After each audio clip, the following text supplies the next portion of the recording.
Bueno, continuando con nuestro libro de Irving de Yalom, El enigma Espinosa. Vamos a continuar con el capítulo número 15. Ámsterdam, julio de 1656. 2 días más tarde, cuando Bento y Gabriel estaban abriendo la tienda para comenzar la jornada, un jovencito que llevaba un kipá corrió hacia ellos. Se detuvo para recuperar el aliento y dijo: Bento, el rabino quiere hablar con usted ahora mismo. Está esperando en la sinagoga. Bento no se sorprendió. Había estado esperando esta citación. Se tomó su tiempo para dejar la escoba, beber el último sorbo del café de su taza, saludar con un movimiento de cabeza a Gabriel y en silencio siguió al muchacho rumbo a la sinagoga, con una expresión de gran preocupación en la cara. Gabriel salió y observó a los dos que se perdían en la distancia. En su despacho, en el segundo piso de la sinagoga, el rabino Saúl Levi Mortera, vestido de la manera de un próspero burgués holandés, con pantalones y saco de pelo de camello y zapatos de cuero con hebilla de plata, tamboleaba irritado con su pluma sobre el escritorio, esperando a Baruch Espinosa, hombre alto e imponente de 60 años, con una nariz muy afilada, ojos que asustaban, labios tensos y barbita gris en punta, bien recortada. El rabino Mortera era muchas cosas: un reconocido erudito, un escritor prolífico, un feroz guerrero intelectual, un sobreviviente de amargas luchas con rabinos competidores, un defensor valiente del carácter sagrado de la Torá. Pero no era un hombre paciente. Habían pasado casi 30 minutos desde que había enviado a su mensajero, un muchacho que se preparaba para el bar mitzvah, a buscar a su descarriado exalumno. Saúl Mortera presidía majestuosamente la comunidad judía de Ámsterdam. Hacía 37 años. En 1619 había sido nombrado para su primer puesto como rabino de Bet Jacobo, una de las 3 pequeñas sinagogas sefardistas en la ciudad, cuando su congregación se fusionó con Neve Shalom y Bet Israel en 1639.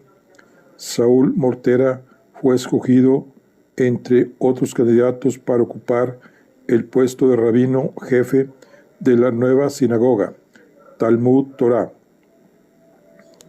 como fuerte baluarte de la tradicional ley judía. Durante décadas había protegido a su comunidad del escepticismo y el laicismo de la oleada de inmigrantes portugueses, muchos de los cuales habían sido forzados a convertirse al cristianismo, y de niños, pocos de ellos habían recibido instrucción judía tradicional. Estaba cansado. Enseñar a adultos a vivir según la tradición antigua es un trabajo duro. Se da perfecta cuenta de lo que todos los maestros religiosos finalmente aprenden muy bien. Es esencial captar a los estudiantes cuando son muy jóvenes. Un educador incansable desarrolló un exhaustivo plan de estudios. Contrató muchos maestros. Personalmente daba todos los días clases de hebreo, sobre la Torá y sobre el Talmud para los estudiantes mayores, y batallaba sin cesar ante otros rabinos sosteniendo sus interpretaciones de las leyes de la Torá. Una de sus más amargas disputas había tenido lugar hacía 14 años, con su ayudante y rival, el rabino Isaac Aboab de Fonseca, sobre la cuestión de si los pecadores judíos no arrepentidos, incluso los judíos forzados bajo pena de muerte a manos de la Inquisición a convertirse al cristianismo, iban a vivir eternamente en el mundo por venir. El rabino Aboab, quien, al igual que muchos miembros de la congregación, tenía parientes conversos en Portugal, sostenía que un judío siempre sigue siendo judío y que todos los judíos iban a entrar en última instancia en el mundo bendito por venir. Insistía en que la sangre judía persistía y nada podía borrarla, ni siquiera la conversión a otra religión.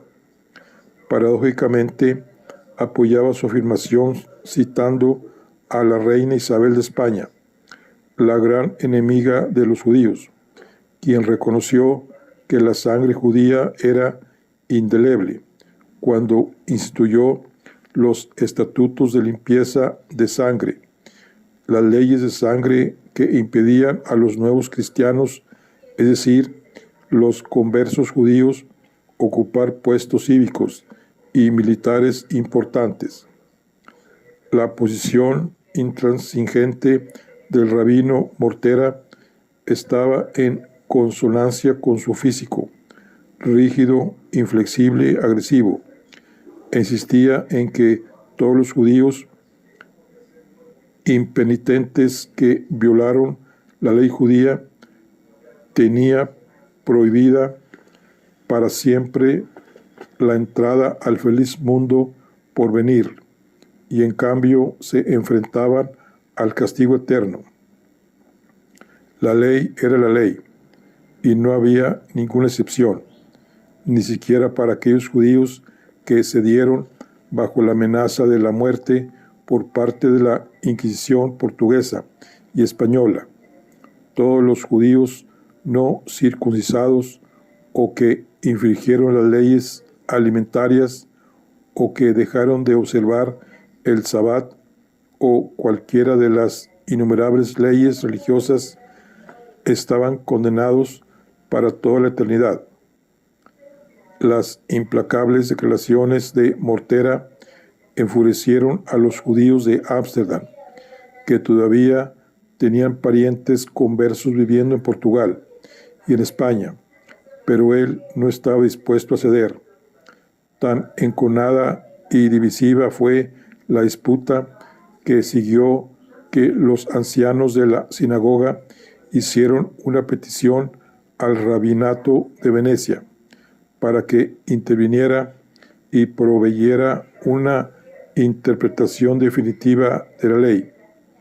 Los rabinos venecianos aceptaron de mala gana y escucharon los argumentos, a menudo pronunciados con voces destempladas, de los delegados de cada lado de la espinosa controversia. Durante 2 horas reflexionaron sobre su respuesta. Los estómagos se revolvían. La cena estaba retrasada. Y finalmente llegaron a la decisión unánime de no decidir. No querían tener nada que ver con ninguna parte de esa peliaguda controversia, y dictaminaron que el problema debía ser solucionado por la misma congregación de Ámsterdam. Pero la comunidad de Ámsterdam no pudo llegar a una solución, y para impedir la caída en un cisma irreparable, enviaron una segunda delegación de emergencia a Venecia, suplicando la intervención externa con todavía más energía. En última instancia, el rabino veneciano llegó a una decisión y apoyó la posición de Saúl Mortera, quien, dicho sea de paso, había sido educado en la Yeshivá de Venecia.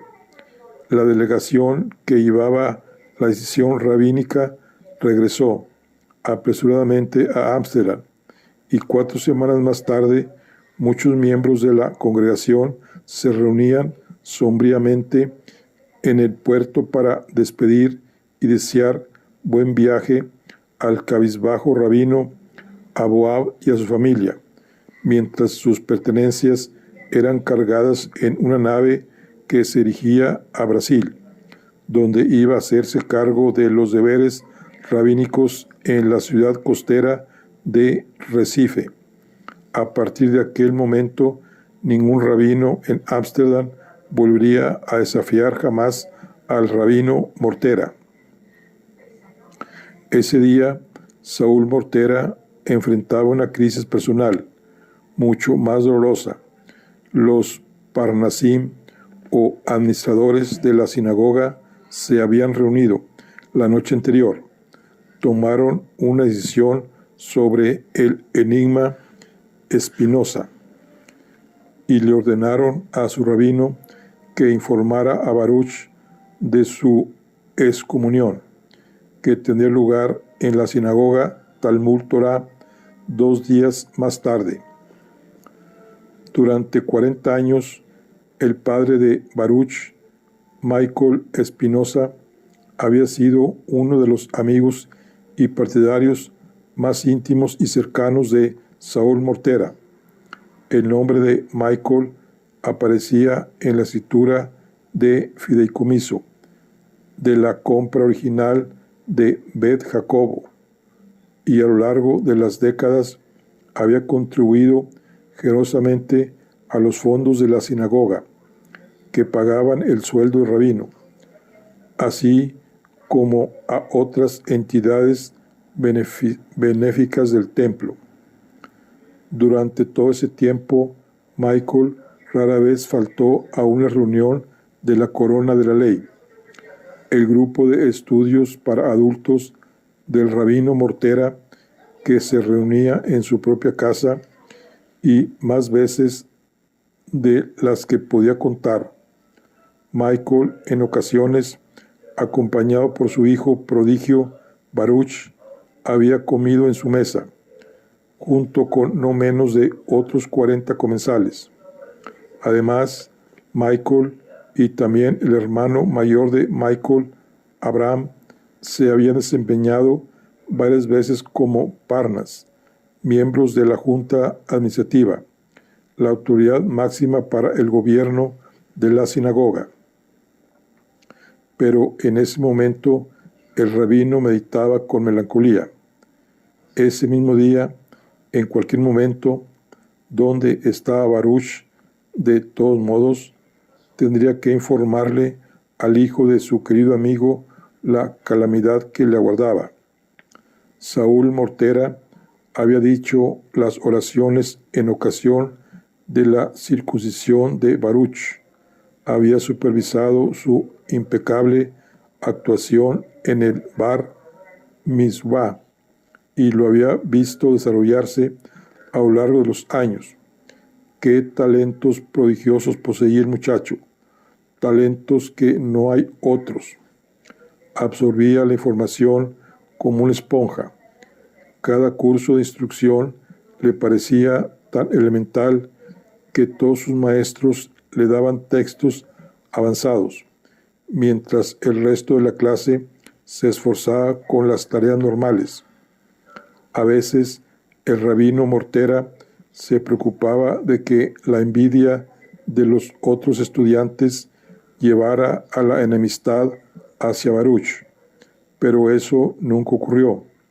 Sus habilidades eran tan evidentes, tan fuera de lo común, que era un amigo muy estimado por los otros estudiantes, que con frecuencia lo consultaban a él en lugar de a los maestros, para la solución de algún problema difícil de traducción o de interpretación. El rabino Mortera recordó que también él admiraba a Baruch y en muchas ocasiones le pidió a Michael que lo llevara a esta a alguna comida para agasajar a algún invitado importante. Pero ese momento, suspiró Saúl Mortera, la época dorada de Baruch, desde los 4 años hasta los 14, ya había pasado hacía mucho tiempo. El muchacho había cambiado, había seguido un rumbo equivocado. En ese momento la comunidad entera enfrentaba el peligro de que el prodigio se convirtiera en un monstruo que podía devorar a los suyos. Se escucharon pasos en la escalera. Se acercaba a Baruch. El rabino Mortera permaneció sentado y cuando Baruch apareció a su puerta, no se volvió para darle la bienvenida, sino que en cambio señaló un asiento bajo e incómodo junto a su escritorio y dijo bruscamente: «Siéntate ahí.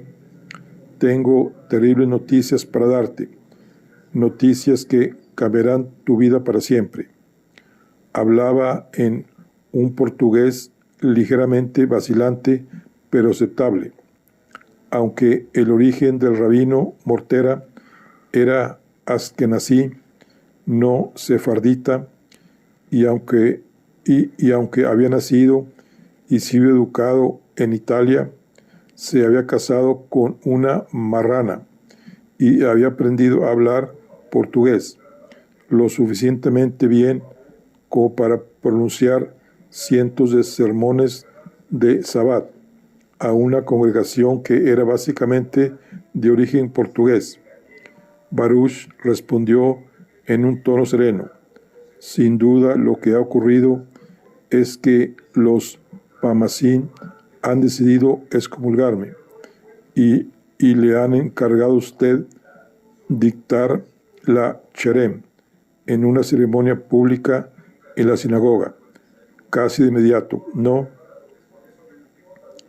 veo que sigues tan insolente como siempre.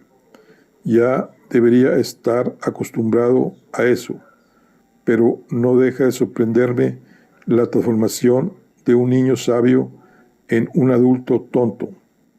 Tus suposiciones son correctas, Baruch.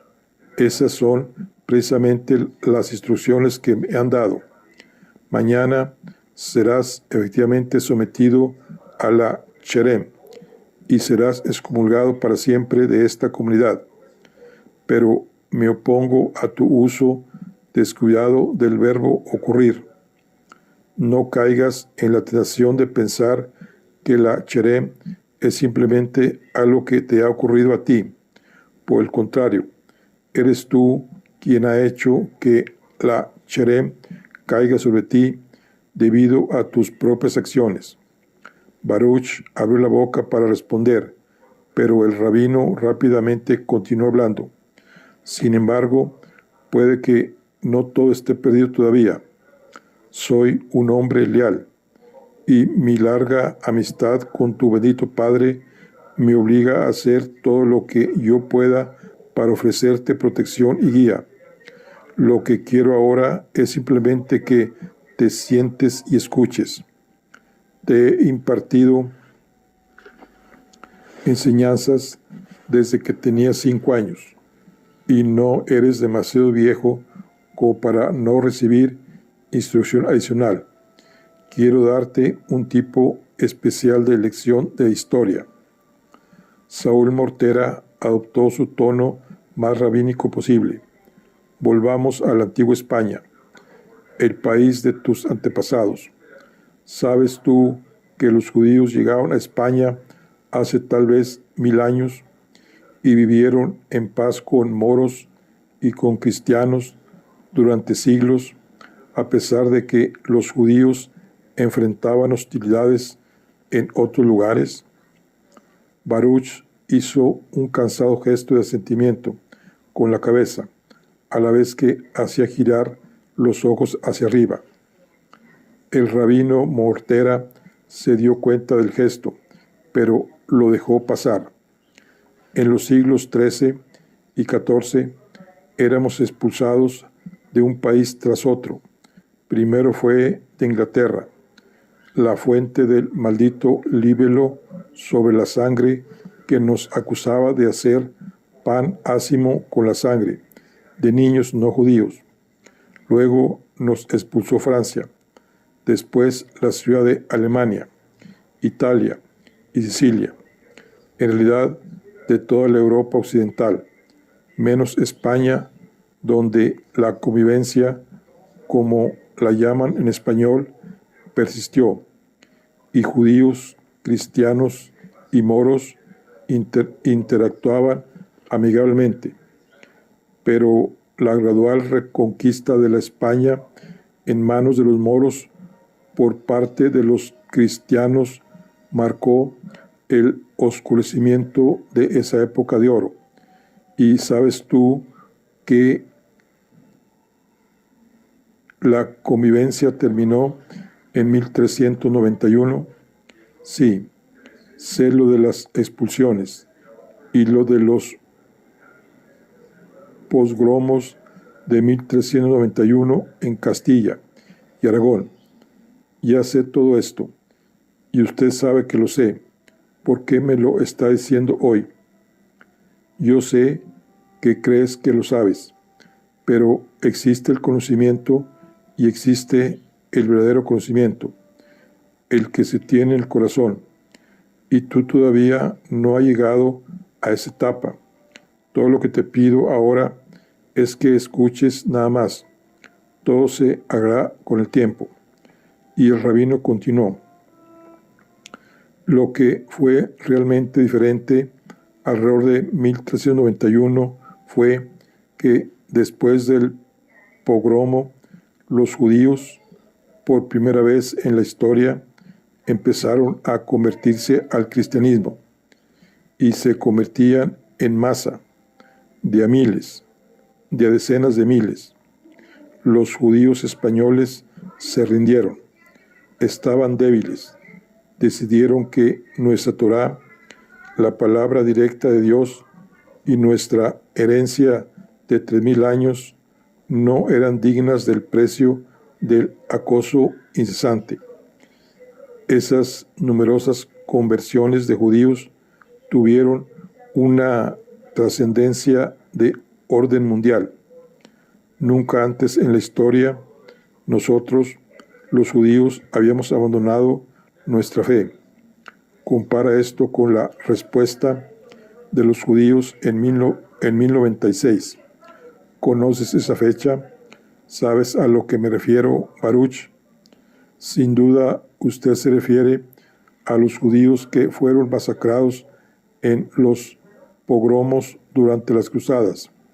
El pogromo de 1096 en Mainz. En Mainz y a lo largo y lo ancho de toda la Renania. Sí, fueron masacrados. ¿Y sabes quiénes organizaron la matanza? Los monjes. Siempre que los judíos son masacrados, los hombres de la cruz están a la cabeza del grupo.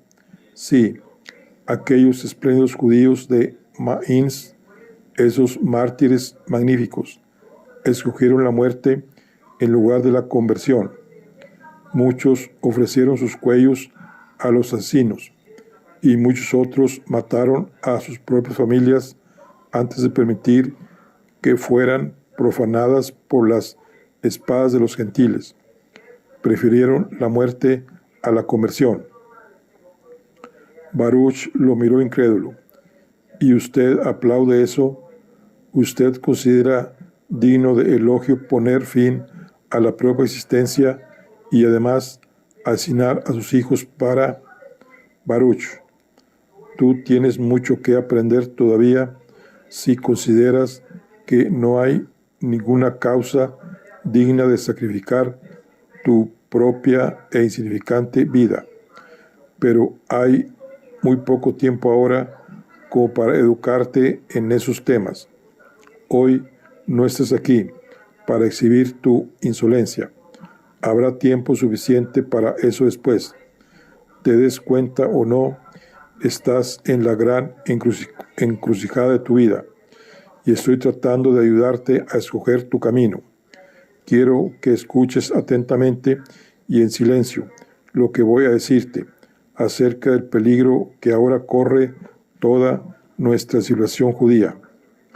Bento mantuvo alzada la cabeza, respirando con normalidad, y pensó en cómo lo aterrorizaba en otros tiempos la temible voz del rabino, y en lo poco que lo atemorizaba en ese momento.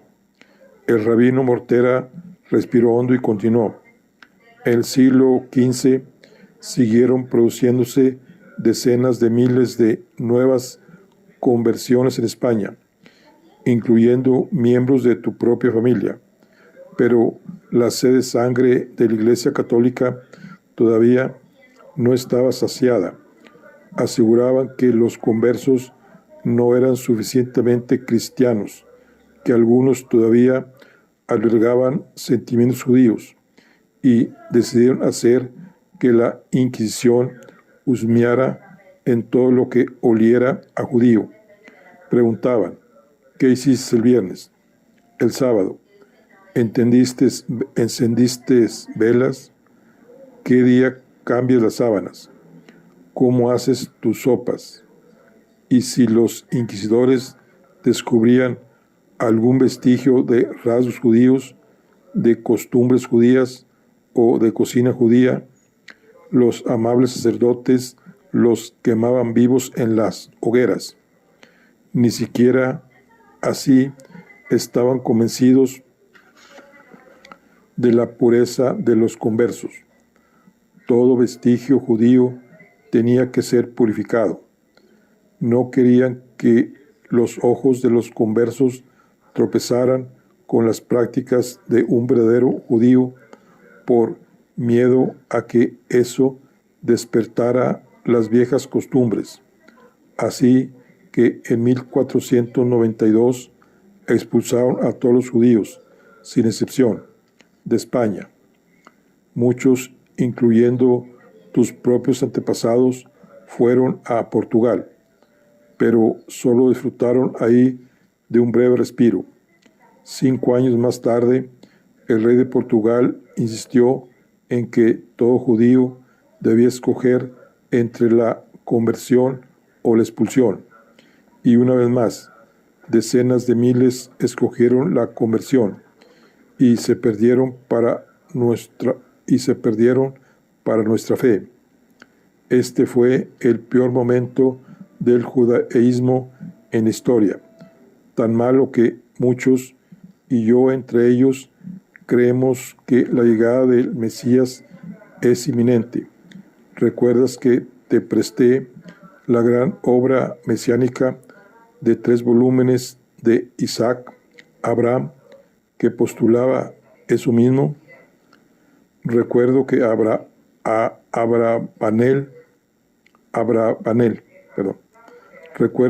Abravanel no presenta ningún argumento racional para decir por qué los judíos tienen que estar en su peor momento para que ese mítico hecho acontezca, ni explicación alguna para el hecho de que un Dios omnipotente sea incapaz de proteger a su pueblo elegido, permitiendo que ellos lleguen a ese tan deplorable momento. Silencio. Hoy solo debes escuchar, Baruch, gritó el rabino. Por una vez, tal vez por última vez, haz exactamente lo que te digo. Cuando te hago una pregunta, solo responde sí o no. Tengo solamente muy pocas cosas más que decirte. Está hablando del punto más bajo en la historia judía, donde podían ir los judíos de fines del siglo XV y del siglo XVI. ¿En qué lugar del mundo entero había un puerto seguro? Algunos fueron hacia el este, al Imperio Otomano o a Livorno, en Italia, que los toleraban debido a su valiosa red de comercio internacional. Y luego, después de 1579, cuando las provincias del norte de los Países Bajos declararon su independencia de la España católica, algunos judíos encontraron su lugar aquí, en Ámsterdam. Como nos recibieron los holandeses, como ningún otro pueblo en todo el mundo. Eran completamente tolerantes en cuanto a religión. Nadie preguntaba por las creencias religiosas. Eran calvinistas, pero les concedían a todos el derecho a tener su propio culto, menos a los católicos. Para ellos no había mucha tolerancia, pero eso no es asunto nuestro. Aquí no solo no éramos atacados, sino que fuimos bienvenidos, ya que los Países Bajos querían convertirse en un centro comercial importante y sabían que los comerciantes marranos podían ayudar a desarrollar ese comercio. Pronto llegaron más y más inmigrantes de Portugal para disfrutar de una tolerancia que no se había visto en otro lugar desde siglos atrás.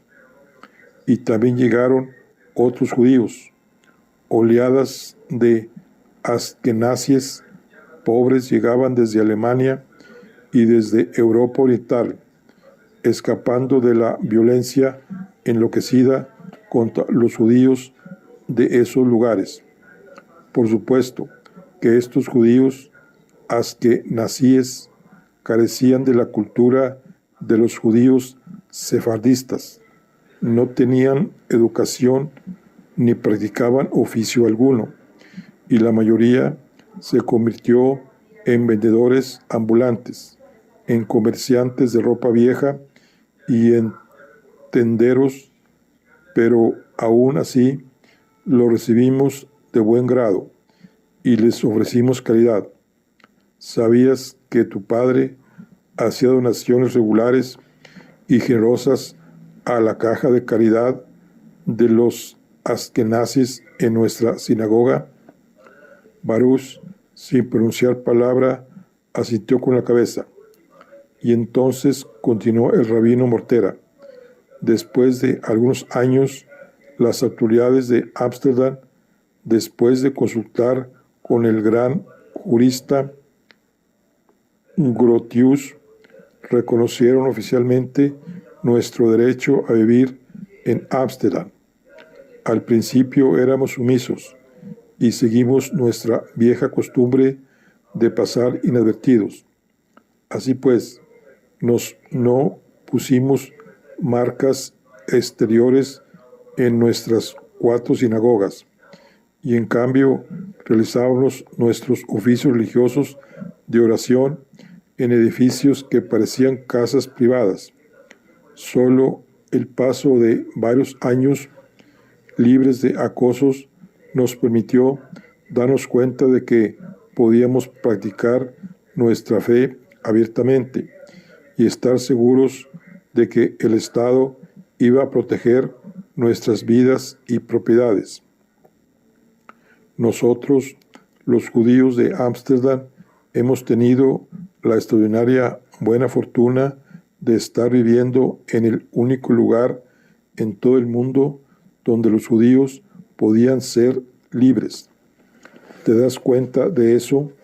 El único lugar en todo el mundo. Baruch se movió incómodo en su asiento de madera e hizo una rápida y superficial inclinación de cabeza. Paciencia, paciencia, Baruch, escucha solo un poco más. Ya estoy muy cerca de los urgentes asuntos que tienen que ver contigo. Nuestra notable libertad viene con ciertas obligaciones que el Consejo de la Ciudad de Ámsterdam ha mantenido explícitamente. Sin duda, tú sabes cuáles son estas obligaciones, ¿no? Que no difamemos la fe cristiana y que no tratemos de convertir a los cristianos ni casarnos con ellos, contestó Baruch. Había más. Tienes una memoria prodigiosa, pero no recuerdas las otras obligaciones. ¿Por qué? Quizá porque no son convenientes para ti. Déjame recordártelas. Grotius también decretó que todos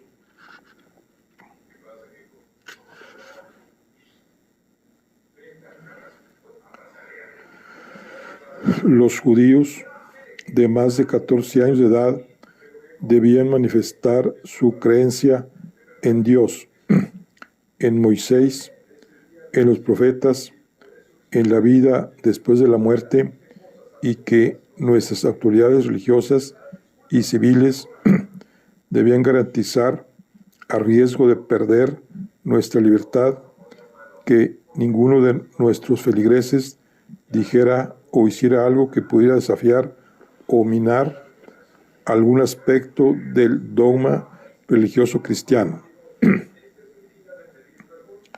El rabino Mortera hizo una pausa y sacudió el dedo índice al hablar lenta y enfáticamente. Permíteme que te haga prestar especial atención a esto último, Baruch.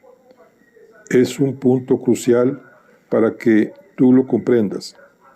El ateísmo o la desobediencia a la ley religiosa y a la autoridad, sea judía o cristiana, está expresamente prohibida. Si les mostramos a las autoridades civiles holandesas que no podemos gobernarnos, entonces perdemos nuestra preciosa libertad y una vez más quedamos sometidos a las autoridades cristianas.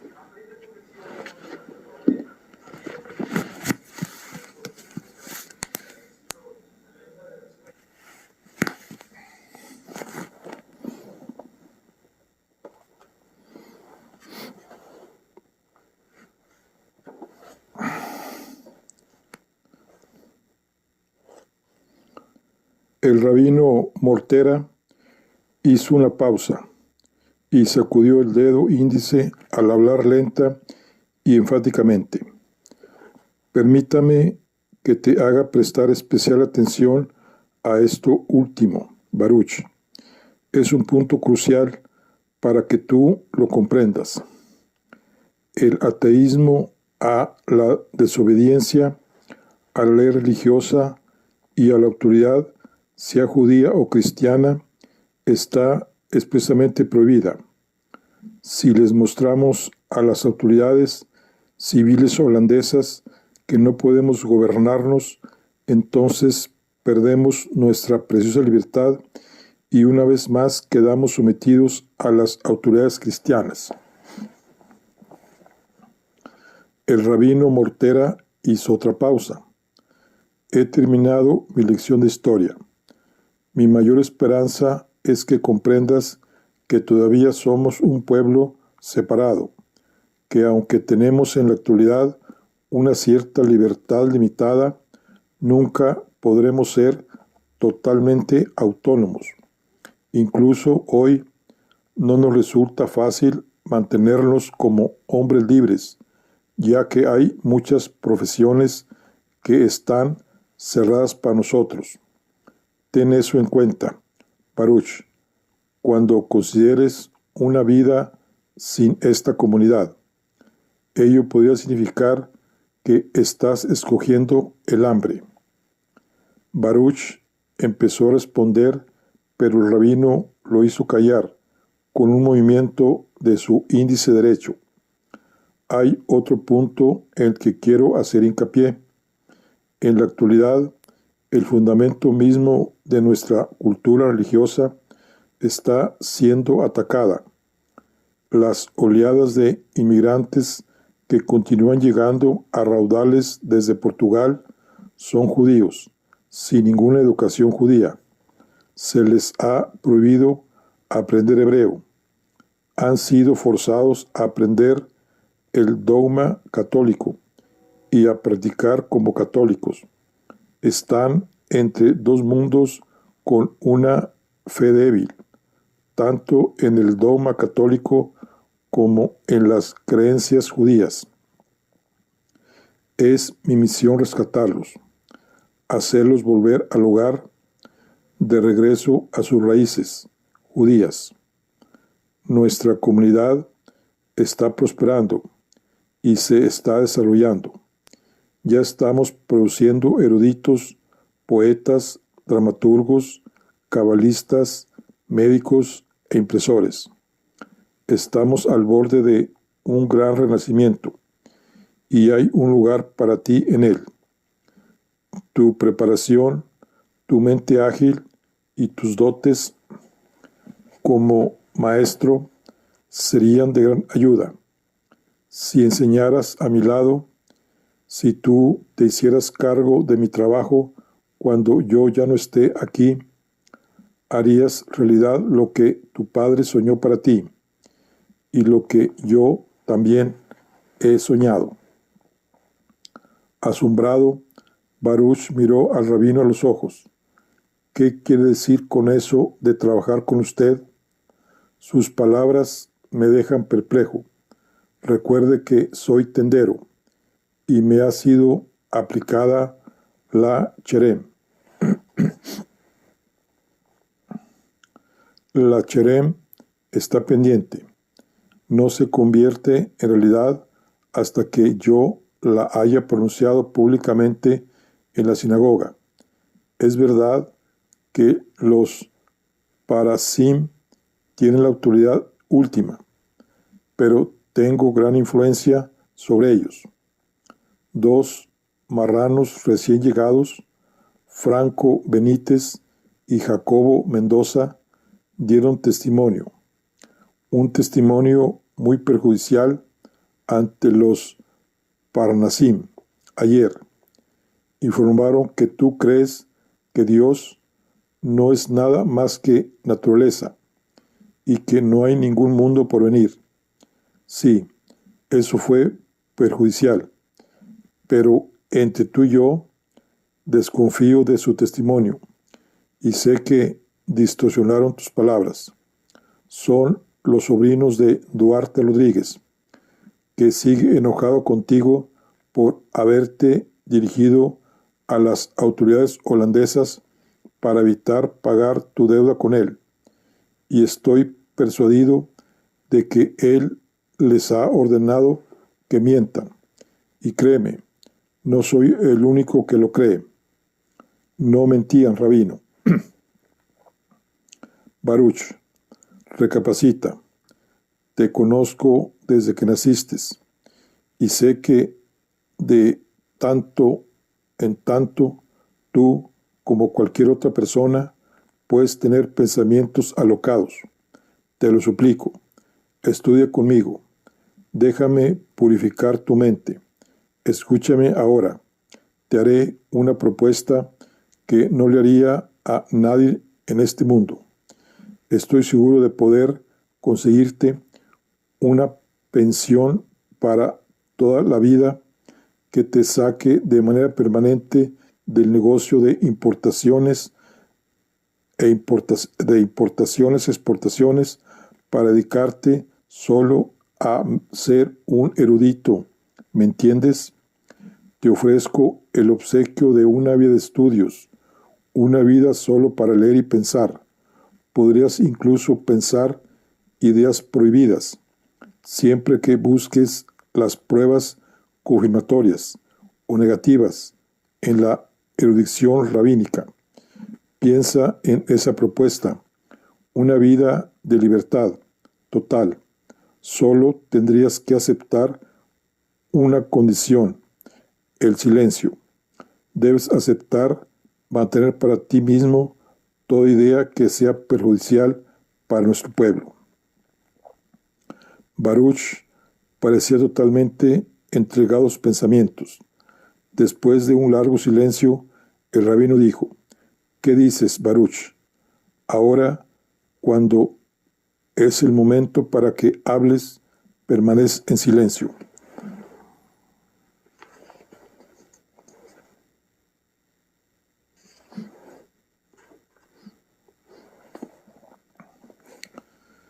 mis veces, más veces de las que puedo recordar, respondió Baruch con voz serena.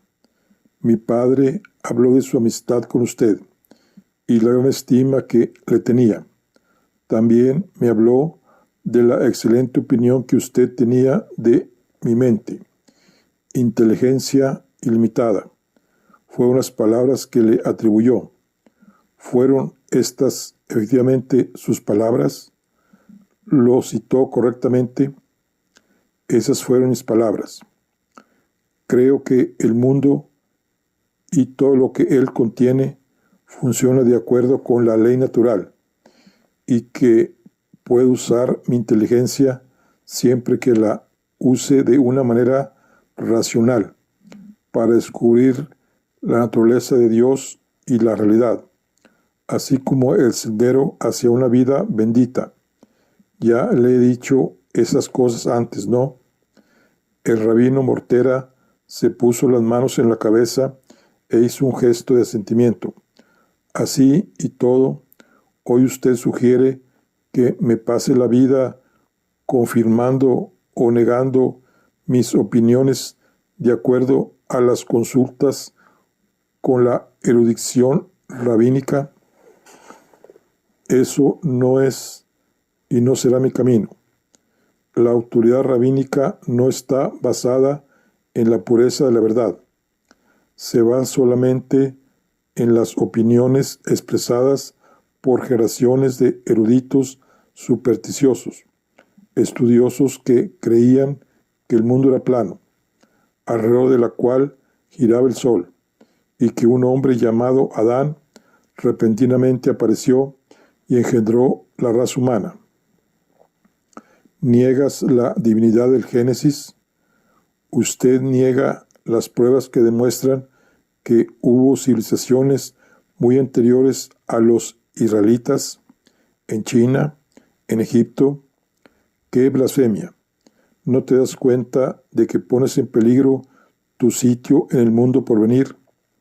No hay pruebas racionales que indiquen la existencia de un mundo por venir. El rabino Mortera pareció estupefacto. Eso es exactamente lo que los sobrinos de Duarte Rodríguez dijeron que tú afirmabas. Yo pensé que estaban mintiendo por orden de su tío.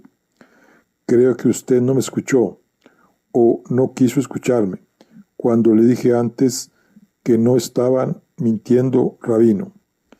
Y las otras acusaciones que hicieron, que niegas el origen divino de la Torá, que Moisés no escribió la Torá, que Dios existe solo filosóficamente y que la ley ceremonial no es sagrada. Los sobrinos no mintieron, rabino.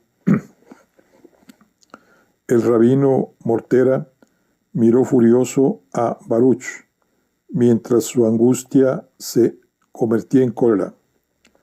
Cualquiera de estas acusaciones por sí sola es merecedora de la charem. Juntas merecen la charem más severa que alguna vez se haya dictado. Usted fue mi maestro de hebreo y me enseñó bien. Permítame que yo le retribuya redactando yo mismo la charem para que usted la dé a conocer. Usted me mostró una vez algunas de las más terribles charem dictadas por la comunidad veneciana, y las recuerdo palabra por palabra. Dije antes que ya tendrías tiempo suficiente para la insolencia. Ahora veo que ya ha comenzado. El rabino Mortera hizo una pausa para recomponerse. Tú quieres matarme. Quieres destruir por completo mi trabajo.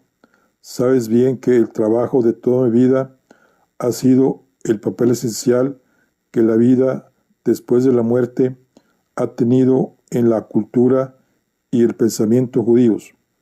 Tú conoces mi libro, La supervivencia del alma, que puse en tus manos en tu bar Mishvah.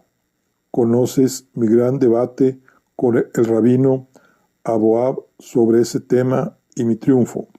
Sí, por supuesto. Lo menosprecias a la ligera. ¿Tienes idea de los riesgos involucrados? Si yo hubiera perdido ese debate, si se hubiera decretado que todos los judíos tienen igual estatus en el mundo que vendrá y que la virtud quedaría sin premiar y la transgresión no tendría pena alguna, ¿no te das cuenta de las repercusiones de ello en la comunidad? Si tienen asegurado un lugar en el mundo por venir, ¿qué incentivo tendrían para volver a convertirse al judaísmo? Si no hay castigo para las malas acciones, puedes imaginar cómo nos mirarían los holandeses calvinistas. ¿Cuánto tiempo duraría nuestra libertad? ¿Crees que aquello era un juego de niños? Piensa en las consecuencias. Sí, aquel gran debate. Sus palabras acaban de demostrar que no fue un debate sobre la verdad espiritual. Sin duda, esa fue la razón por la que el rabinato veneciano se mostró tan confundido.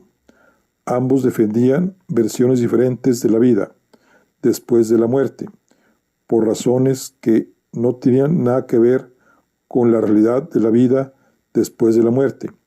Usted trata de controlar al pueblo por medio del poder del miedo y la esperanza, los garrotes tradicionales de los líderes religiosos en toda la historia. Ustedes, las autoridades rabínicas, aseguran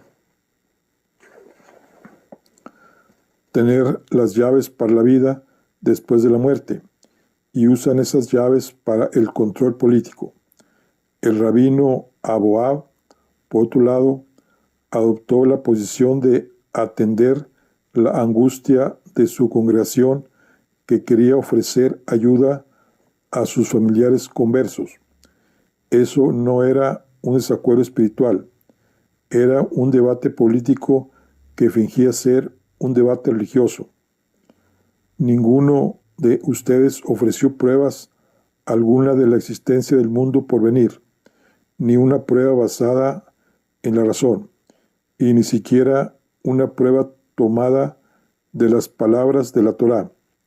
Le aseguro que no va a hallarla en la Torá, y usted lo sabe.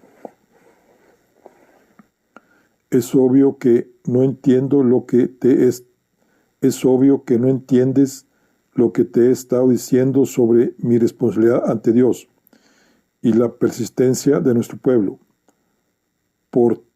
Protestó el rabino Montera. Gran parte de lo que los líderes religiosos hacen tiene poco que ver con Dios, replicó Baruch. El año pasado usted aplicó una cherems a un hombre que compró carne a un carnicero Jocher, askenazí, en lugar de a un carnicero sefardita. ¿Usted cree que eso tiene relación con Dios? Era una cherene breve y muy instructiva acerca de la importancia de la cohesión de la comunidad. Y me enteré el mes pasado de que usted le dijo a una mujer que vino de un pueblito que no tenía un panadero judío que podía comprar pan de un panadero no judío, siempre que arrojara una astilla de madera en su horno para así participar en el horneado del pan. Ella vino a mí afligida y salió del encuentro como una mujer aliviada y feliz.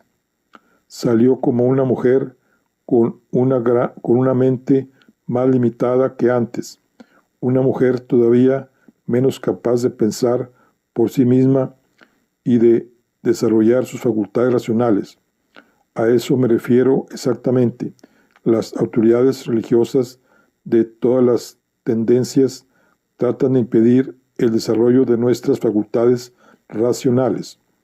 ¿Y tú crees que nuestro pueblo puede sobrevivir sin control ni autoridad? Eres un tonto. Creo que los líderes religiosos pierden su propia dirección espiritual al entrometerse en los asuntos políticos del Estado. Las autoridades o representantes religiosos deben limitarse a intervenir solo en lo que se refiere a la devoción interior. Los asuntos políticos del Estado, ¿no te das cuenta de lo que ha ocurrido en España y Portugal? Eso es precisamente lo que quiero decir. Se trata de estados religiosos. Religión y Estado deben estar separados. El mejor gobernante imaginable sería un líder elegido libremente, limitado en sus poderes por un consejo libremente elegido, quien debería actuar de acuerdo con la paz, la seguridad pública y el bienestar social. Baruch, has conseguido persuadirme de que vivirás una vida solitaria y que tu futuro también incluirá no solo la blasfemia, sino también la traición. Puedes irte. Mientras escuchaba los ruidos de los pasos de Baruch al bajar las escaleras, el rabino Mortera levantó la mirada y farfulló: Michael, amigo mío, he hecho lo que podía por tu hijo. Tengo muchas otras almas que proteger.